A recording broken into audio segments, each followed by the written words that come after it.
Oi, gente, vou mostrar pra vocês um slime que eu vou reformar ela.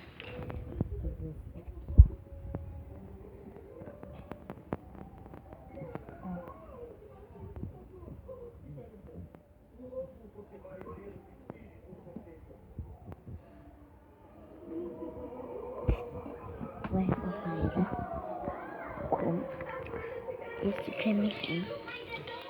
Pode ser creme hidratante. Eu não vou botar hidratante.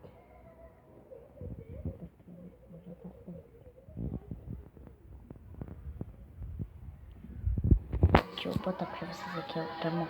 Essa mão eu tô gravando. Olha aqui.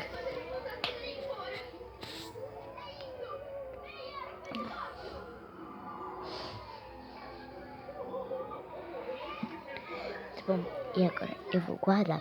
Olha, tem talco também. Se você quiser botar no slime. Talco, acho que vou colocar também. Um pouquinho. Pronto. Coloquei talco.